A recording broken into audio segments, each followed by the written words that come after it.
오늘 우리에게 주시는 하나님 말씀은 신약성경 히브리서 1장 1절부터 14절까지 말씀. 제가 한 절, 여러분 한 절 이렇게 교독하고 마지막 절은 같이 읽겠습니다. 제가 가지고 있는 성경으로는 353면이 있고요. 히브리서 1장입니다.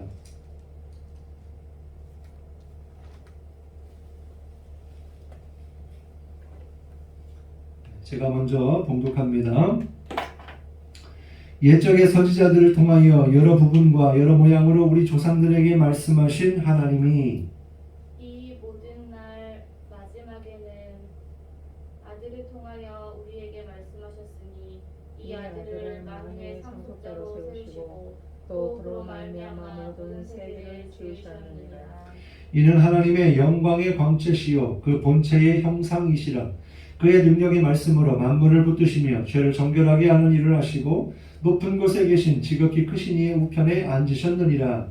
그가 천사보다 훨씬 뛰어남은 그들보다 더 아름다운 이름을 기업으로 얻으시니 하나님께서 어느 때에 천사 중 누구에게 너는 내 아들이라 오늘 내가 너를 낳았다 하셨으며 또 다시 나는 그에게 아버지가 되고 그는 내게 아들이 되리라 하셨느냐. 또 그가 맏아들을 이끌어 세상에 다시 들어오게 하실 때에 하나님의 모든 천사들은 그에게 경배할지어다 말씀하시며 또 천사들에 관하여는 그는 그의 천사들을 바람으로 그의 사역자들을 불꽃으로 삼으시느니라 하셨으되 아들에 관하여는 하나님이여 주의 보좌는 영영하며 주의 나라를 세우는 공평한 주인이다. 주께서 의를 사랑하시고 불법을 미워하셨으니 그러므로 하나님 곧 주의 하나님이 즐거움의 기름을 주께 부어 주를 동료들보다 뛰어나게 하셨도다 하였고 또 주여 태초에 주께서 땅에 기초를 두셨으며 하늘도 주의 손으로 지으신 바라. 그것들은 멸망할 것이나 오직 주는 영존할 것이요 그것들은 다 옷과 같이 낡아지리니 의복처럼 갈아입을 것이요 그것은 옷과 같이 변할 것이나 주는 여전하여 연대가 다함이 없으리라 하였으나 어느 때에 천사 중 누구에게 내가 네 원수로 내 발등상이 되게 하기까지 너는 내 우편에 앉아 있으라 하셨느냐. 모든 천사들은 섬기는 영으로서 구원받을 상속자들을 위하여 섬기라고 보내심이 아니냐. 아멘. 은혜를 나눌 하나님의 말씀은 하나님의 아들입니다. 이제 오늘부터 매주 수요일마다 히브리서 말씀을 한 장 한 장 우리가 살펴보기를 원하는데요. 히브리서는 다른 서신서와는 다르게 누가 누구에게 썼는지 그리고 그보다 더 누가 이 성경을 기록했는지 누가 이 편지를 보냈는지에 대한 기록이 있지 않습니다. 중요한 것은 누구에게 쓰여졌고 왜 쓰여졌는지를 아는 것이 중요합니다. 먼저 히브리서가 쓰여졌던 당시의 상황이 어떠했느냐고 하니까 유대인들 가운데 예수님을 믿는 사람들이 있었어요. 그런데 그 이후로 로마로부터 수많은 박해와 순교를 당하기까지 했습니다. 그리고 뿐만 아니라 유대 교인들에게까지도 박해를 당하게 되면서 이로 인해 자신이 믿는 예수님 기독교를 포기하고 유대교로 돌아가는 그런 성도들이 많이 있었다라는 거예요. 왜냐하면 유대교 사회에서 기독교인이라고 하는 그 정체성을 가지고 살아가기가 그만큼 힘들고 어렵고 두려웠기 때문입니다. 그래서 히브리서는 그러한 사람들, 그래서 이 히브리서 이 유대인들을 위해서 그 중에서도 예수 믿는 기독교인들을 위해서 쓴 책이다라는 것입니다. 그래서 그들의 신앙이 흔들리지 않도록 하기 위해서 확고한 소망을 심어주기 위해서 쓴 편지가 바로 히브리서다라는 거예요. 그래서 히브리서를 읽다 보면은 신앙이 흔들리지 않도록 주님을 떠나지 않도록 구절구절을 통해서 떠내려가지 않도록 감히 마땅하니라. 죄의 유혹으로 완고하게 되지 않도록 하라. 뒤로 물러가면 내 마음이 그를 기뻐하지 아니하리라. 자기에게 거역한 일을 참으신 일을 생각하라 라고 하는 말씀들이 많이 이렇게 나오는 것을 알 수가 있습니다. 그래서 이 말씀을 오늘날 우리에게 적용을 해본다면 비록 지금 우리가 사는 삶 속에 예수 믿는다는 이유로 총이나 칼로 위협을 당하거나 박해를 당하는 그런 시대는 아니죠. 예수님을 믿는다는 이유로 회사에서 잘리고 동네에서 왕따를 당하는 일은 극히 드뭅니다. 물론 이 코로나 시기에 2020년 12월 28일과 29일에 방역 지침을 어기고 종교 모임에 참석한 소방관 2명이 있었어요. 그래서 그들이 예배를 참석한 것까지는 모르겠지만 그 모임 속에 누군가가 확진자가 있었고 그리고 이 소방관들이 확진이 된 거예요. 그래서 그것이 밝혀지고 나면서 이렇게 소방서에서 이 소방관 2명을 직위 해제시키는 일이 있었습니다.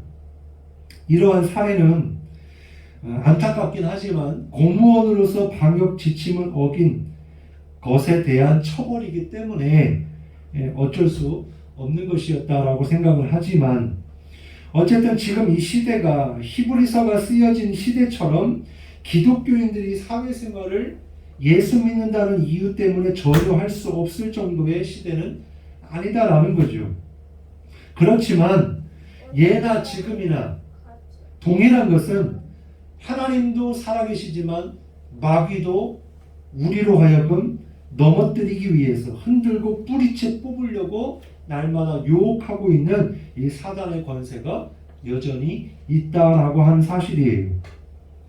그것이 먹고 사는 문제일 수도 있고 또 물질 문제일 수도 있고 관계 문제일 수도 있고 성적인 문제일 수도 있고 명예와 권력 문제일 수도 있습니다. 어떤 문제를 통해서든지 마귀는 지금 계속해서 우리를 흔들고 있다라는 거예요. 그렇기 때문에 우리는 히브리서 말씀을 통해서 우리의 신앙이 어떠한지를 돌아보고 그리고 다시 한번 우리의 믿음이 흔들리지 않는 믿음, 진짜 믿음, 확고해지는 믿음, 그런 믿음이 우리 가운데 있어야 할 줄로 믿습니다. 히브리서의 중심 내용은 다른 것이 아니에요. 예수 그리스도가 핵심입니다. 우리가 신앙생활 가운데 흔들리는 이유는 우리의 믿음이 흔들리는 이유는 예수 그리스도가 내가 믿는 주님이 어떤 분인지를 제대로 믿지 않기 때문에 그렇습니다. 그 주님을 제대로 알지 못하기 때문에 그래요. 그래서 1절부터 3절까지 말씀을 보면은 예수님이 누구신가? 하나님의 아들이시다. 이렇게 말씀해주고 있습니다.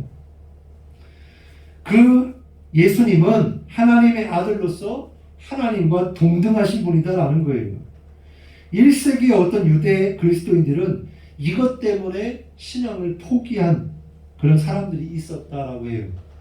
그래서 히브리서 기자는 제일 먼저 예수님이 누구시냐? 그분은 하나님이시다. 하나님의 아들이시다. 이것을 지금 제일 먼저 우리에게 설명해 주고 있는 거예요. 그래서 구체적으로 이렇게 말씀들을 1절부터 3절까지 쭉 보면은 예수님은 하나님의 아들로서 만유의 상속자이시다. 2절에 말씀하고 있죠. 만유의 상속자. 이건 뭐냐면 만물의 통치권이 예수님께 있다라는 거예요. 그리고 이전에 어떤 선지자들보다도 뛰어나신 분이시다라는 것입니다. 또한 예수님은 누구신가? 2절 하반절에 보니까 그로 말미암아 모든 세계를 지으셨다 그래요. 우리가 믿는 예수님은 단순히 이 땅에서 30여 년을 살다가 간 성인 중에 한 사람이 아니고 만세전부터 이 땅이 아무것도 없는 가운데 무에서 유로 이 세상이 창조될 때에 예수 그리스도를 통하여서 창조가 되었다. 예수님은 창조주 하나님이시다 라고 하는 말씀을 우리에게 주고 있는 것입니다. 세 번째로 예수님은 어떤 분이냐니까 3절에 이는 하나님의 영광의 광채라 그랬어요. 그리고 그 본체의 형상이시라 그렇게 말씀해 주고 있어요. 우리가 여기서 깨달아야 되는 것은 하나님으로부터 뿜어져 나오는 그 빛의 근원, 동일한 그 빛이 예수님을 통해서 나타난다는 거예요. 쉽게 표현하면 지금 우리가 하늘에 떠 있는 해와 달과 별은요, 그거는 빛의 근원이 아닙니다. 그거는 발광체예요. 그리고 지금 이러한 지금 우리 여기 천장에 있는 빛들도 얘 자체가 빛을 내는 게 아니라 전기를 받아가지고 내는 거죠. 빛의 근원이 아니다라는 거예요. 근데 주님은 빛 그 자체이시다, 근원이시다라고 하는 말씀입니다. 또한 네 번째는 예수님은 지금 능력의 말씀으로 만물을 붙드신다 그랬어요. 이건 무슨 뜻이냐면 만물을 다스리신다라는 뜻이에요. 하나님이 만드신 세계를 그냥 방치하는 게 아니고 그대로 보존하시고 통치하신다, 다스리신다라는 것입니다.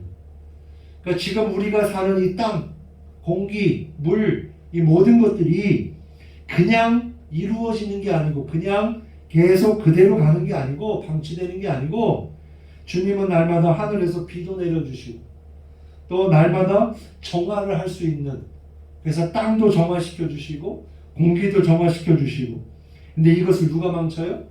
사람이 망치는 거죠. 사람의 욕심 때문에 망치는 거죠. 그러나 주님은 지금도 온 세계를 다스리고 계시면서 보존하시고 통치하신다라는 거예요. 그리고 다섯 번째로 예수님은 어떤 분인가? 죄를 정결하게 하는 일을 하셨다 그래요. 이거는 누구만 할 수 있냐면 이건 사람 스스로가 할 수 없는 일이에요. 우리가 재판을 통해서 형벌을 받고 나왔다고 죄가 깨끗해지는 게 아니고 진짜 우리의 모든 죄는 예수님의 보혈로, 그리고 정말 영원한 재판장이신 하나님이 너 죄 없다 라고 해 주셔야, 선언해 주셔야 우리가 의로운 사람이 되는 거예요. 이 일을 누가 하셨다? 예수님이 하셨다라는 거예요. 예수님이 우리를 위하여 대제사장으로서 하나님과 인간 사이의 중재자가 되게 하신 거예요. 그리고 단번에 희생 제물이 되셔서 더 이상 제물을 갖다 바치지 않아도 예수님을 통하여 우리는 하나님께로 나아갈 수 있게 된 것입니다. 속죄 사역을 하신 거예요. 그리고 여섯 번째로 예수님은 어떤 분이신가 하니까 높은 곳에 계신 지극히 크신 이의 우편에 앉으셨다 이렇게 말씀해요. 이건 무슨 뜻일까요? 예수님이 그냥 2000년 전에 우연히 이 땅에 오셔서 살다가 좋은 일 많이 하시고 돌아가셔서 우연히 하나님 보좌 우편에 앉은 게 아니고 예수님은 본래의 자리가 하늘에 있는 하나님의 보좌 우편에 계셨어요. 원래가. 그래서 본래의 자리가 하나님 우편인데 우리의 죄를 용서해 주시기 위해서, 우리의 죄를 대신하여 십자가에 못 박혀 죽기 위해서, 우리에게 부활의 소망을 주기 위해서 그 하늘의 모든 자리를 내어놓고 이 땅에 오신 것입니다. 그래서 본래의 자리로 다시 돌아가신 거예요. 그래서 여기서 우리가 깨달을 수 있는 건 뭐냐면 예수님은 누구냐? 하나님이시다라고 하는 말씀을 주고 있는 것입니다. 4절부터 14절까지의 말씀을 보면 또 예수님은 어떤 분이냐라고 하니까 모든 천사들보다 뛰어나신 분이다 라고 말씀해 주고 있어요. 우리가 생각할 때 당연히 하나님이 천사들보다 높지 당연한 건 아니겠는가 라고 생각할 수 있겠지만 초대교회 안에 있는 성도들 중에는 천사를 숭배하는 사람들이 있었다라는 거예요. 왜냐하면 구약 성경에는요, 하나님의 역사가 어떻게 이루어지냐고 하니까 천사들을 통해서 하나님의 역사를 이루셨거든요. 그러니까 아무래도 천사가 하나님의 대리자니까, 통로니까, 그래서 그 천사를 마치 하나님처럼 이렇게 숭배했다라는 거예요. 그런데 예수님은 누구냐? 그러한 천사들보다도 높으신 분이다. 왜? 그 천사까지도 예수님이 만드셨기 때문에. 그 천사는 영물이긴 하지만, 영적인 존재이긴 하지만 그 천사들 또한 피조물에 불과하고 창조주는 주님밖에 없기 때문에 우리가 숭배하고 섬겨야 할 분은 예수님밖에 없다라고 말씀해주고 있는 것입니다. 그래서 히브리서 기자는요, 예수님은 천사들보다도 훨씬 뛰어나신 분이심을 강조하고 있는 거예요. 만일 천사가 이렇게 왕의 명령을 받고 이렇게 나아가는 아메모사나 사신이라고 한다면 예수님은 임금이시다라는 거죠. 뿐만 아니라 이 천사들을 부리시는 분이 누구시냐? 주님이시다라는 거예요. 그러면 우리가 조금 더, 그럼 천사들은 왜 만들어졌고 뭐 하는 존재냐? 7절 말씀해 보니까 천사들은 하나님의 종이다라고 말씀해요. 어떻게? 하나님의 목적 수행을 위해서 바람처럼 불꽃처럼 그렇게 하나님이 삼으신 자들이다라는 거예요. 그래서 이 천사들은 하나님의 뜻 가운데 움직입니다. 그리고 마지막 14절에 보면 모든 천사들은 섬기는 영으로서 구원받을 상속자들을 위하여 섬기라고 보내심이 아니냐. 오히려 여기서 말하는 구원받을 상속자들은 누구를 말할까요? 예수님을 믿고 구원받은 성도를 가리킵니다. 그러니까 저나 우리 권사님이나 우린 누구예요? 우리의 정체성을 바로 해야 돼요. 우리는 바로 하나님 나라의 상속자다라는 거예요. 믿으십니까? 그렇기 때문에 우리가 이 땅에 살면서 집착하지 말아야 될 것은 부모님의 재산이라든지 이 땅의 물질의 것에 내가 조금 더 많이 받고 내가 조금 더 많이 누려보고 내가 원하는 것을 다 하면서 살겠다고 하나님 나라의 상속자를 포기하는 그런 어리석은 자가 되면 안 된다는 거예요.